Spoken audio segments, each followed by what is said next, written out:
Football বিশ্বকাপে এবার থেকে ৪৮টি দেশ পার্টিসিপেট করতে চলেছে। এতদিন অবধি ফুটবলে ৩২টি দেশ খেলতো। এবার ক্রিকেটও কিন্তু ফুটবলের মতো চিন্তাভাবনা করতে শুরু করেছে। আমরা দেখতাম ক্রিকেট বিশ্বকাপে 10টা দেশ, কোনো সময় 12টা দেশ, কোনো সময় 16টা দেশ, আর 2026 সালের যে টোয়েন্টি বিশ্বকাপ হবে সেখানে 20খানা দেশ খেলছে।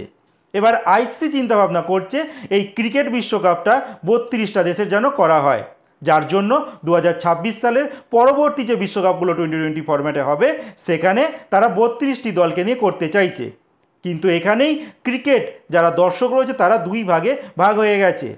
এক পক্ষ বলছে এখনও অবধি যেখানে ফুটবলে অনেক শক্তিশালী দেশ রয়েছে, ক্রিকেটে কিন্তু ঠিক তেমনটা নয়, কারণ ক্রিকেটে হাতে গোনা কয়েকটা দেশই শক্তিশালী, বাকি সমস্ত দেশ তারা কিন্তু খুব একটা শক্তিশালী নয়, আর তাদের পক্ষে এই শক্তিশালী দেশগুলোকে হারানো অসম্ভব, যার জন্য ক্রিকেট অন্ধকারে চলে যেতে পারে, মাঠে দর্শক নাও হতে পারে, যার জন্য ক্রিকেটের ভবিষ্যৎ পুরোপুরি অনিশ্চিতে পড়ে যাবে। কিন্তু একটা পক্ষ আবার বলছে ঠিক উল্টো। তারা বলতে চাইছে যদি ঠিকঠাক প্রশিক্ষণ হয়, ঠিকঠাক মার্কেটিং হয়, মাঠে যদি ঠিকঠাক দর্শক হয়, তাহলে ক্রিকেটও কিন্তু ফুটবলকে চ্যালেঞ্জ করবে। সেখানে ফুটবলের সঙ্গে ক্রিকেটটাও সারা বিশ্বের অন্যতম একটা সেরা স্পোর্টস হয়ে উঠবে। সবথেকে বড় উদাহরণ ইউরোপের একটি দেশ ইটালি, যাকে আমরা ফুটবলের দেশ হিসেবে জানি, সেই দেশ কিন্তু এইবার 2026 সালে টোয়েন্টি বিশ্বকাপে খেলতে চলেছে।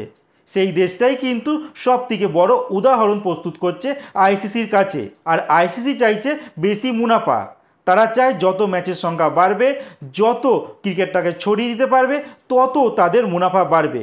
এবার দেখার বিষয় ক্রিকেটটা কোন দিকে যায়। তাদের চিন্তাভাবনা 32টি দলে, তো এটা মোটামুটি পাকা। এইবার দেখার বিষয় এই মার্কেটিংটা কতটা সাকসেসফুল হতে পারে।